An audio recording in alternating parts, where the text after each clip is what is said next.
pessoal, espero que vocês estejam bem. O meu nome é Isabela Marzola, eu sou jornalista e sou da comunicação do Instituto Brasil-Israel, e esse é o Expresso Israel, que são as principais notícias da semana de Israel e do Oriente Médio, com uma correspondente e jornalista em Tel Aviv, que é a Daniela Kresh, que está aqui comigo.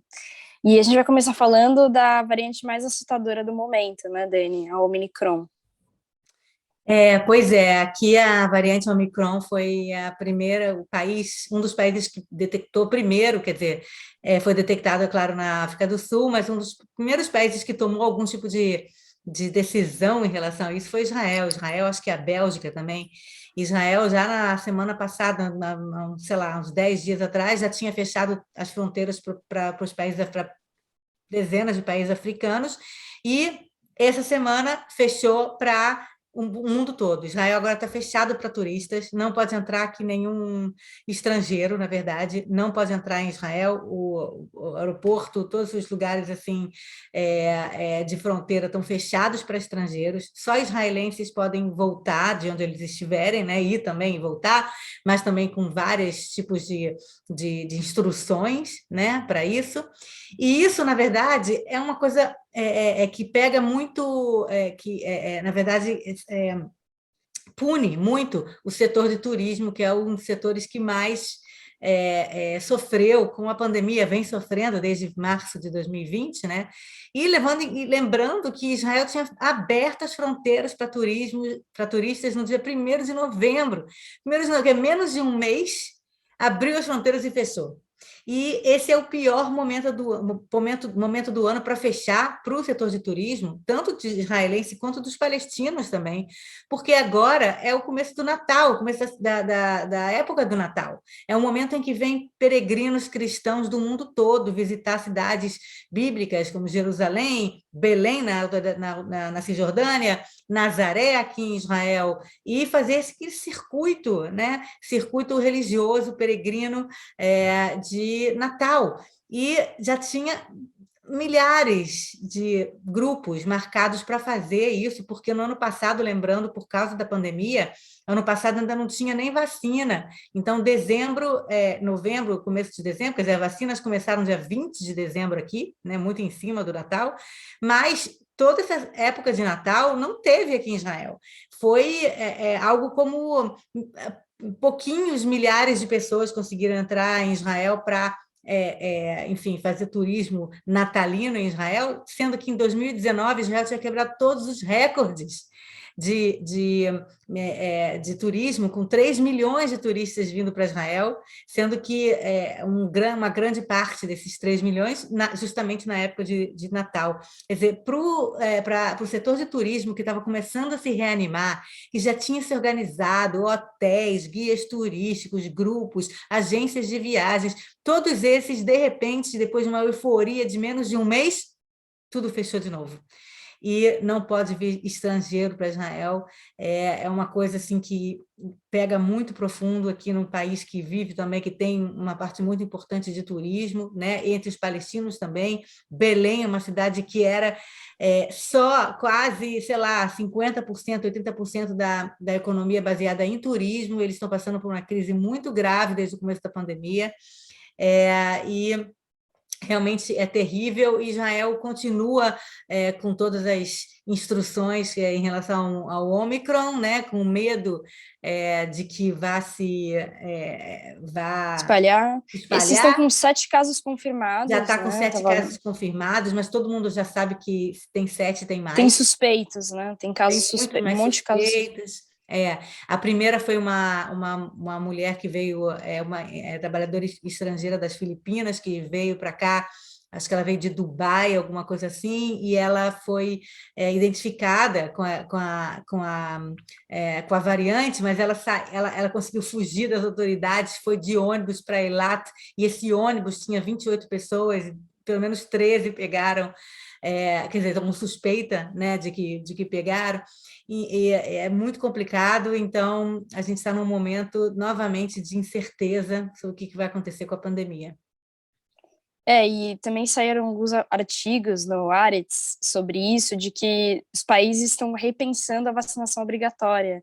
A Alemanha e a Áustria fazem esse lockdown para pessoas não vacinadas, porque tem um número muito alto, E aqui em São Paulo, a gente, né, de onde eu estou falando, a maioria da população se vacinou, grande maioria, praticamente quase, de acordo com as estatísticas, né, quase 100% se vacinou. Maravilhoso. E tem 3 casos confirmados de pessoas que vieram, de um casal que veio da África do Sul e uma outra pessoa, mas também não, vale dizer que essa variante já circulava em países da a Bélgica, já circulava na Bélgica, então realmente é um ponto importante para alguns países terem que decidir se a vacinação vai ser obrigatória ou não, né? E já o Brasil está indo muito bem na vacinação, realmente é incrível, eu só tenho, fico muito feliz em saber disso. Aqui em Israel você tem só, acho que 6% de pessoas que não querem se vacinar de nenhum jeito, tipo anti-vacina, mas você tem crianças que começaram agora a se vacinar de 5 a 11 anos, mas ainda está meio lenta essa vacinação delas, e elas são 13%, então você juntando esses 13% com mais 6% que não querem vacinar, e sempre tem alguma outra percentagem, mais uns 5% que querem, mas não puderam, não chegaram ainda, não sei o que, não sei o que. Se você tem 25% da população que não vacinou, que é mais ou menos o que está acontecendo aqui você está mais ou menos 70% de vacinação com segunda dose, sendo que já quase 50% com uma terceira dose, talvez não seja suficiente você ter 70%, 75%. Talvez com a Omicron ou com essas variantes mais graves, você tem que ter 80% da população vacinada com terceira dose, porque Israel hoje ela tem o passaporte da vacina, que você não pode ir para cinema, você não pode ir para teatro, você não pode entrar em restaurante e tal, se você apresentar esse passaporte, que se você só tem esse passaporte, você tomou a terceira dose, a segunda dose já não vale. Não vale, porque a conclusão aqui é que depois da segunda dose, depois de 5 meses da segunda dose, já não fez mais tanto efeito, já abaixou o efeito da vacina, e você tem que tomar uma terceira dose. Quer dizer, então, a gente que achava em algum momento, com certa ingenuidade, que estava tudo acabando, né? Que estava acabando, não é uma novela, é um seriado com muitas temporadas, e a gente ainda É, vai conviver é com rir para isso. não chorar, né? É rir de Certamente, nervoso. certamente. E o segundo assunto tem a ver também com Israel, com o concurso de beleza, né? Miss Universo. Aqui a gente, tudo que é relacionado com Israel tem política, né? Quer dizer, a política nunca está completamente desvencilhada, né? A gente teve há 2 anos atrás aqui o Eurovision, né? O Eurovisão,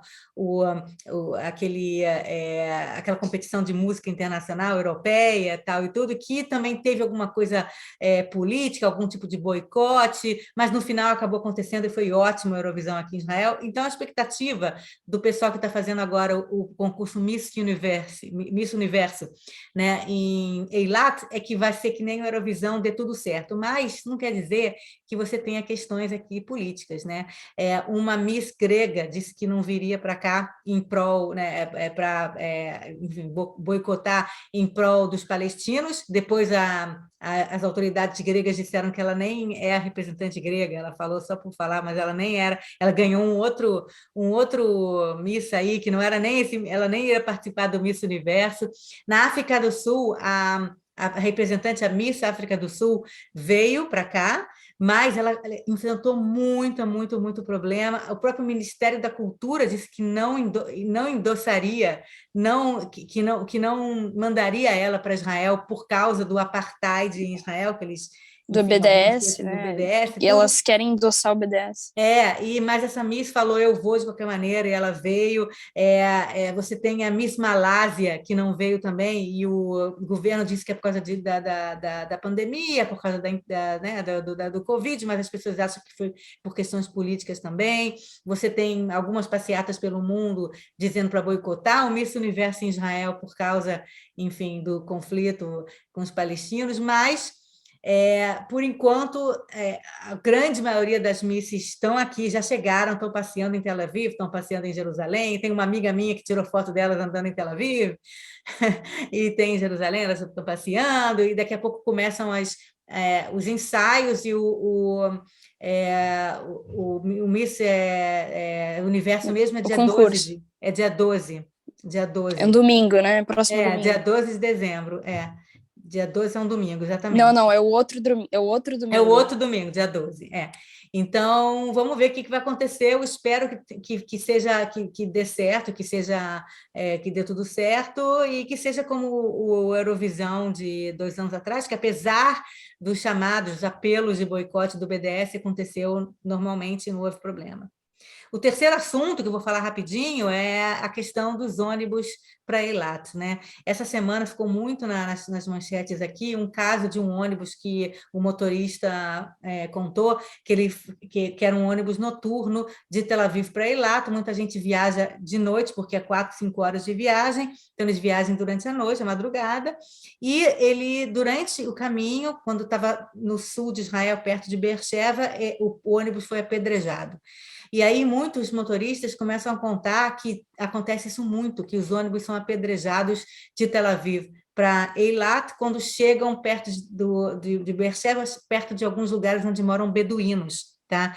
E os beduínos, eles são muçulmanos, eles são árabes, mas eles nunca se envolviam, eles não se envolviam tanto quanto os árabes israelenses da Galileia nessa questão política de palestinos, israelenses, tal, não sei o quê, nunca quer dizer, se envolviam menos, mas nos últimos anos, os jovens, que é 50% dos beduínos têm menos de 18 anos, quer dizer, os jovens, eles estão cada vez mais engajados, às vezes eles vão estudar na Jordânia, ou em Hebron, ou em Jenin, e voltam com um pensamento mais político, e eles acham que apedrejar ônibus é como se eles estivessem, na verdade, demonstrando, fazendo algum tipo de demonstração contra o governo israelense, apesar da empresa de ônibus ser uma empresa privada, não tem nada a ver com o governo, mas isso deixa muita gente preocupada, porque pode causar algum tipo de tragédia,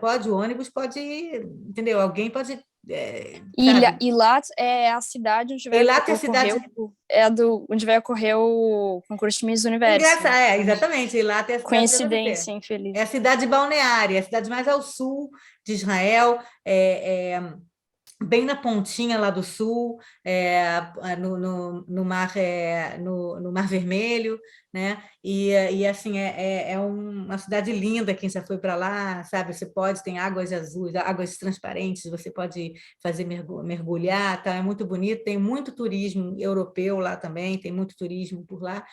E é uma cidade um pouco afastada do resto do país, né? Mas, enfim, então esses três assuntos foram os assuntos principais da semana, e eu escrevi sobre um quarto assunto, vocês vão ter o link embaixo, falando sobre Tel Aviv ter sido colocada como a cidade mais cara do mundo, segundo a revista The Economist. Tel Aviv, que no ano passado foi considerada a quinta cidade mais cara do mundo, esse ano chegou à posição, não sei, muito honrosa, de ser a cidade mais cara do mundo. Eu vou falar sobre isso, eu escrevi sobre isso para o IB, e deve estar aqui o link embaixo. O link vai ficar na bio do Instagram, que vai ficar lá em cima. Bom, gente, esse foi o Expresso Israel desta semana. Se vocês gostaram, vocês podem acompanhar no YouTube do IB, canal Instituto Brasil Israel, no Instagram, @Instituto Brasil Israel, curtam nossa página do Facebook, Instituto Brasil Israel, e no Twitter é @IB_BR.